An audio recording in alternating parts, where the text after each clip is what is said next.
Victor Richards, aka Mr. Big, is an ex-IFBB pro bodybuilder who briefly competed in the 80s and 90s. The recent rumour reported by all the major bodybuilding news outlets that he'd passed away saw Richards once again come to the forefront of the bodybuilding world.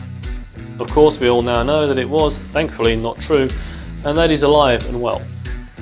But this prompted me to want to do a retrospective of the compelling and controversial 56-year-old bodybuilder, and the awe-inspiring physique he once possessed.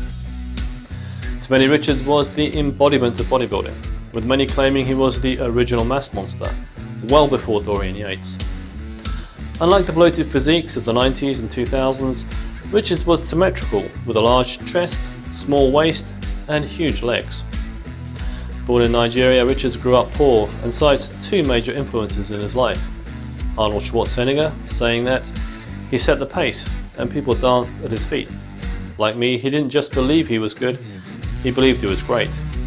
And Muhammad Ali, of whom he said was a real man who lives by his convictions and principles, a leader who wasn't afraid to pay the price. At 5'10" and over 300 pounds, the gifted Richards was certainly not afraid to pay the price himself in the gym. Although it was clear from the start he had the great genetics for the sport. He worked extremely hard over the years, developing a freakishly strong physique with a near 900 pound squat, a claimed 650 pound bench and a 450 pound shoulder press. Despite his overpowering size and symmetry, Richards only entered 5 competitions: the 1982 American Cup, where he placed second to Rich Gaspari, the 1983 Mr. Teen Los Angeles, placing first, the 1984 California Gold Club Classic, placing first, the 1989 Mr. Barbados, again placing first, and the overall winner at the 1992 Nigerian Championships, where he earned his pro card. There's been much speculation about why Richards never competed again after 1992. Some say that he couldn't face the prospect of losing.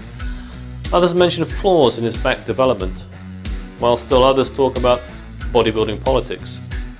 Certainly he didn't need the money, he was being very well remunerated by Joe Weider at the time.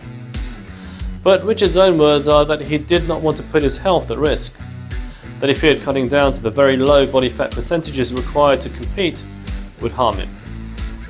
Whatever the reason, it was generally felt that he would have fared very well against the best in the 80s and 90s.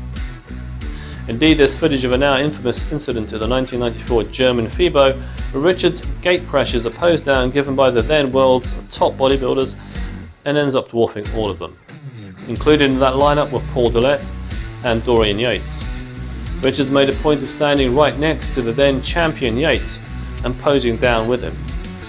It's clear that Yates, who was at his most massive then, was in fact the smaller of the two. Although this was the athlete's off-season, it gave us a glimpse of how Richards would look standing next to the world's best. I'm sure many left the stage that day glad that this was the only time they'd be sharing it with the enigmatic bodybuilder. Many years ago I was at a seminar given by that other 80s mass monster, Bertil Fox. Someone asked him about Vic Richards. Bertil, who was at his peak at the time and massive, grinned at the question, shook his head, paused, and then simply said, "That guy doesn't look real." That was the effect that Richards had on seemingly everybody that saw him. And I'm pretty sure that we won't see the like of him ever again.